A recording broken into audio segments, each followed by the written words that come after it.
Sir क्या कहेंगे, आज सबसे पहले हमारे चैनल में आपका स्वागत है सर। आपने पत्रकार परिषद बुलाया है, कारण बताइए और आपका संदेश क्या है? मैं भदंत एस कुमार स्थविर, भारतीय वीर किसान पार्टी का राष्ट्रीय महाप्रवक्ता, राष्ट्रीय बॉडी सदस्य और पश्चिम महाराष्ट्र प्रदेश अध्यक्ष। आज का कारण यह है कि निर्वाचन आयोग पूरी तरह से गलत पक्षपाती धोरण रख रहा है। जितने भी इच्छुक उम्मीदवार हैं, छाननी के तौर पर सिर्फ वो राष्ट्रवादी कांग्रेस, बीजेपी और सेना, इन लोगों की ही पर्ची वो सही ठहरा रहे हैं। बाकी जो इच्छुक उम्मीदवार है वो छानने में रिजेक्ट कर रहे हैं। तो पूरा आयोग लोकशाही के खिलाफ चल रहा है। आयोग के राज्यपाल, आयोग के जो राज्य का जो मूल है सिंह और राजू कुमार, ये सब के सब ऊपर से लेकर तो स्टेट तक इन लोगों ने पक्षपाती धोरण रखा है। ये मैंने अनुभव औरंगाबाद के कलेक्टर ऑफिस में देखा है। हमारा फॉर्म कल रिजेक्ट किया गया है, जबकि पूरा सही था, पूरा क्लियर था। कारण क्या है? कारण ये है कि उन्होंने एबी फॉर्म भी दिया, एबी फॉर्म भी सिलेक्ट, कारण 11 का बताया है। अभी पूरा 250 किलोमीटर का एक लोकसभा मतदार संघ होता है जी। अगर किसी को आना चाहते सवेरे, अगर 11 बजे पहुंचना है छाननी के समय, उतने समय में सिक्योरिटी पूरी नहीं हो सकती। कम से कम 3 बजे का टाइम यह आयोग ने रखना चाहिए था। 11 बजे का टाइम 250 किलोमीटर कब आएगा? अगर एक उम्मीदवार आना चाहता है तो कब आएगा? अगर स्कूटी है उसके पास या उसके पास कोई साधन नहीं है तो वक्त समय नहीं पहुंच सकता है 11 बजे तक।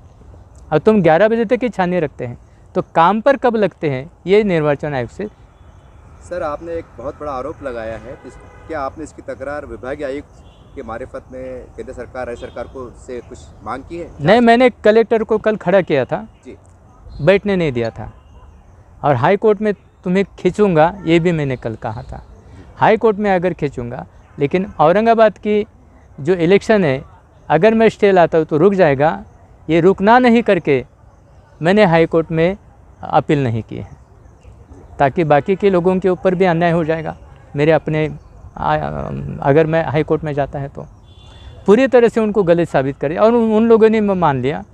अब ऊपर से ही आता है, अरे भाई तुम बाकी जो है, और मेरी तो राष्ट्रीय पार्टी उन्होंने घोषित कर दिया, एबी फॉर्म भी दे दिया। उन्होंने खुद बोला है कि ये राष्ट्रीय मान्यता प्राप्त पार्टी है। तो मेरे जैसे अगर राष्ट्रीय मान्यता प्राप्त पार्टी से ऐसे होता है, अपक्ष उम्मीदवारों से क्या होता होगा? बेचारे अनेक लोगों को निर्वाचन आयोग के नियम और तत्वाधान पता नहीं होने के कारण भाई रिजेक्ट हुए तो चल जाते हैं जी। पूछते नहीं कि क्या हो गया करके। जी। ये पूछना चाहिए लोगों ने, और उनके नियम और उसूल को जानना चाहिए। क्यों रिजेक्ट होगा ये पूछना चाहिए, ये पूछते नहीं लोग। तब आयोग का हमें समझ में नहीं आता है क्या है करके। सर आपने कहा है कि हम कोर्ट में जाने वाले हैं, और आपने ये भी कहा है कि मैं चुनाव रुकने नहीं दूंगा, मतलब नहीं चाहता। ये आपकी अच्छी सोच विचार है। मान लीजिए अगर कल को अगर ये आपका फैसला जो भी आपने याचिका लगाई है अगर आपके पक्ष में आता है तो फ़ायदा क्या मिलेगा सर? आप ये भी तो बताइए। नहीं, मैं पहले आपको कहा कि मैंने सभी मतलब लोगों को होना चाहिए, नुकसान नहीं होना चाहिए, इसलिए तो हाई कोर्ट में अपील नहीं किया ना, नहीं तो कल ही करता था। जी जी जी जी।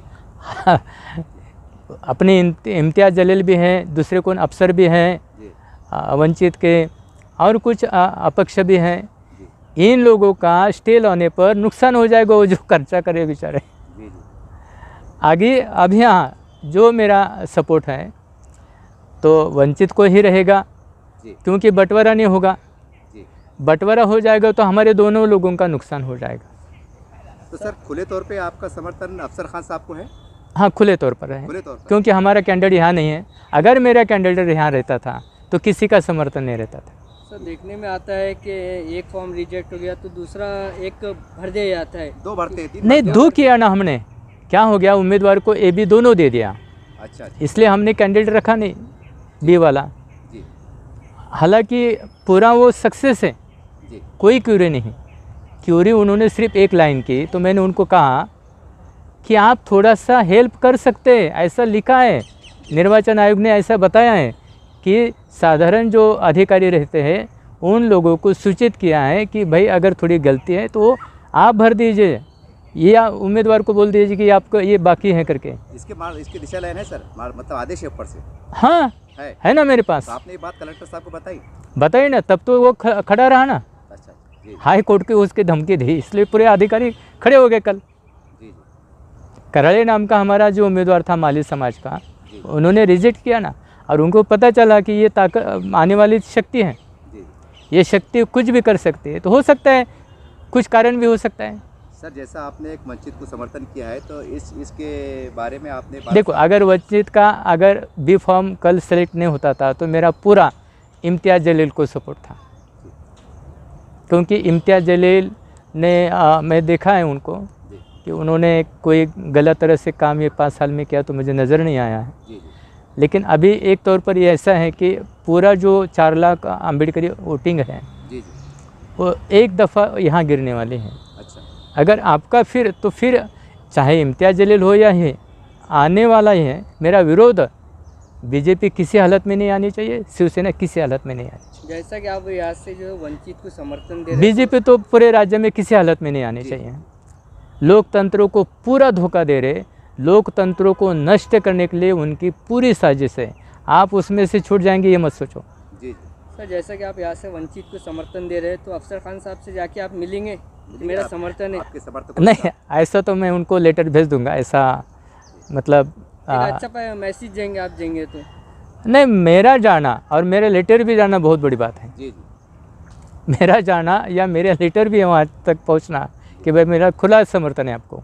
क्यों कि चाहे इम्तियाज़ जलील हो या इनको बी फॉर्म अब तक नहीं मिला था, तो इनको मेरा समर्थन नहीं था। जब तक वंचित का फॉर्म नहीं, ए बी फॉर्म उनको नहीं था, तब उनको समर्थन नहीं था। पूरा समर्थन मुझे इम्तियाज़ जलील पसंद थे कि भाई कैंडिडेट अच्छा है और फिर से चुनकर आ जाए।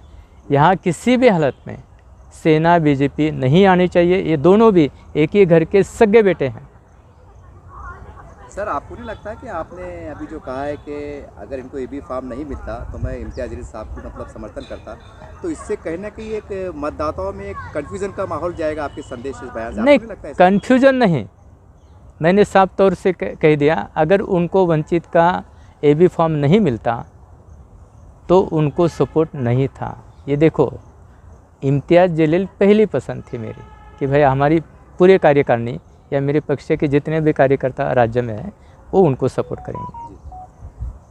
इम्तियाज़ जलील साहब ने, लेकिन अगर उनको अभी वंचित सेलेक्ट हो गया है तो मतों का विभाजन हो जाएगा, ये भी नहीं आएगा और वो भी नहीं आएगा, तो तीसरे का फ़ायदा हो जाएगा, वो नुकसानकारक है, वो बड़े भ्रष्टाचारी लोग हैं। सर आखिरी में कुछ जनता के नाम एक संदेश देना क्या चाहते हैं आप? ये संदेश देना चाहते हैं कि निर्वाचन आयोग से लेकर